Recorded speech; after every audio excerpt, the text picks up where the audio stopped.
Hello and welcome to SatoshiConomy, honest global crypto news and info. What is Bitcoin? Today we'll mention three of the characteristics about it that makes it the greatest invention in the history of mankind. Number one, that it's a peer-to-peer economy, it has a peer-to-peer design or a borderless design. Number two, that it employs a distributed ledger technology, also known as triple ledger accounting.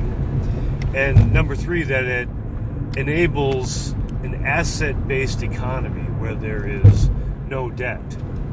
Now, SatoshiConomy, I named my business SatoshiConomy because it's more important that the message gets out there than who the messenger is.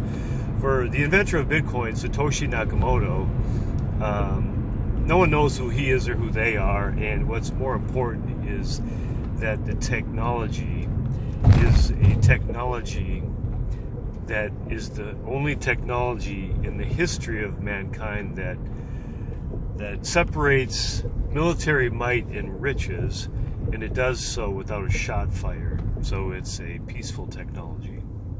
What is Bitcoin?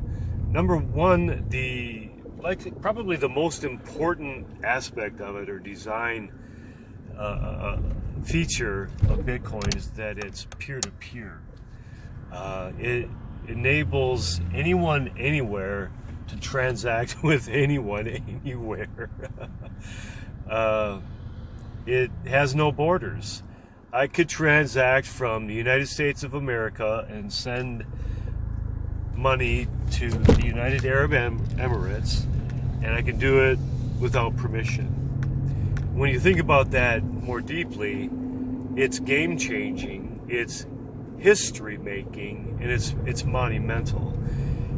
Mainly because it means there's no intermediary in between the two people who really the primary purpose of the intermediary is to transact fees or to charge fees without breaking sweat. A good example is recently someone sent a $194 million transaction across the world, and it took 10 minutes or less, and it cost 10 cents. If that transaction would have taken place in the traditional financial system, it certainly would have cost close to $1 million, and probably a little bit more than that. And it would have taken days and may have taken as much as a week or 10 days.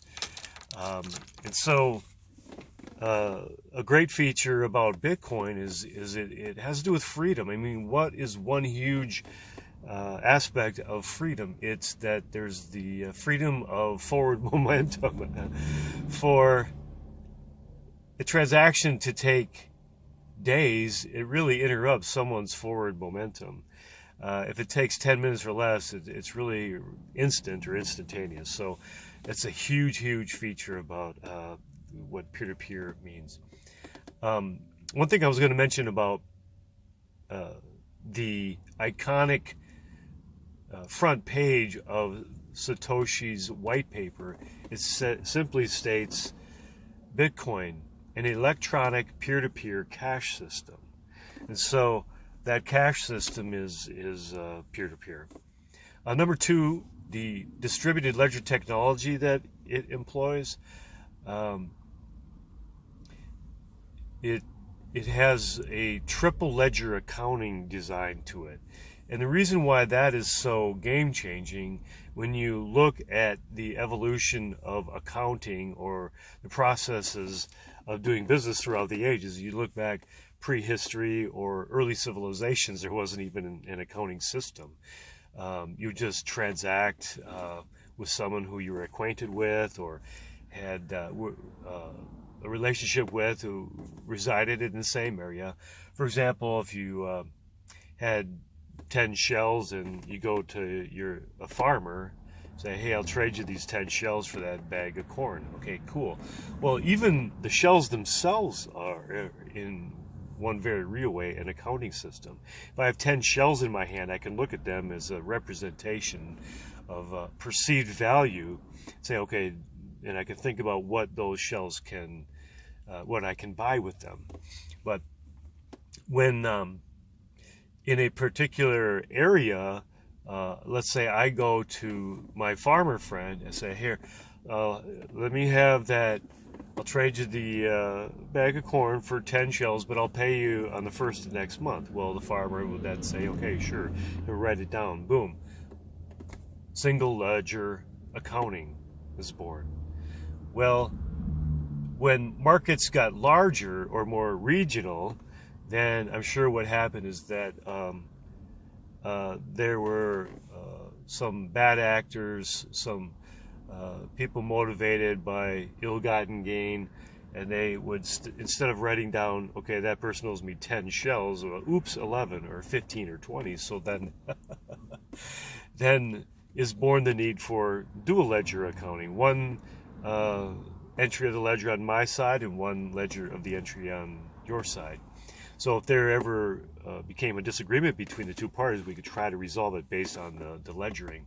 And that's the way businesses operated through millennia, up until 2009. Now, Satoshi Nakamoto invented blockchain technology, and it employs a third ledger, and that third ledger is a forever ledger. It's the internet. It's an open source ledger. So there is a ledger for me, a ledger for you, and a ledger for everyone who has any interest whatsoever to choose to take a look at that ledger. And we can see that what it enables or provides for is honesty in doing business.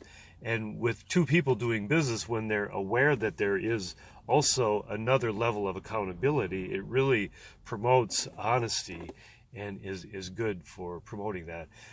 Now, it doesn't eliminate dishonesty, or it doesn't eliminate fraud, but it provides a proofing system that can prove fraud, and then therefore some ground to really get the right reward or the intended transaction to actually take place.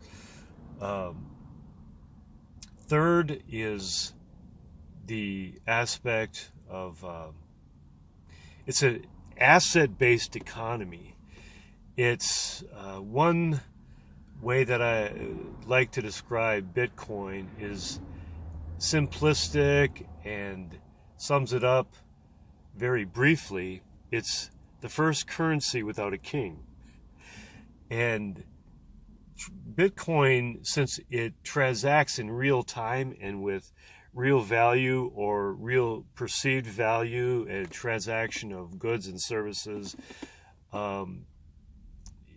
what that really means is, and since the transaction is executed instantly, essentially, that there's no debt. There's none of this, okay, let's transact this, put it on the ledger, and let's, I'll pay you back $1,000 30 days from now plus interest. That's it. That's all. It's that simple. And so it's game changing as opposed to a traditional financial system, which really employs the capitalizing of debt. So those three are huge reasons why this is life-changing or history-making. That it's peer-to-peer, that it has a distributed ledger technology, and that it's an asset-based economy. On the white paper of Satoshi, the iconic front page, it simply said, Bitcoin, a peer-to-peer electronic cash system. So those are some of the biggest points about what Bitcoin is. I'd like to sum it up by just saying that the first invention was actually blockchain technology. What that is a computer science breakthrough, which is an internet protocol upon which Bitcoin resides, giving it its life on the internet. A very good example is saying something like, First was the internet, and then came email. Email is an application that resides on top of the internet. Likewise, blockchain technology is the invention of Satoshi Nakamoto, and the Bitcoin is an application that resides on top of the blockchain invention. If you like what you've seen and heard, please like, subscribe, share. Don't be a lurker. What I mean is, if you want to be part of the ethos and the ecosystem, please contribute to it.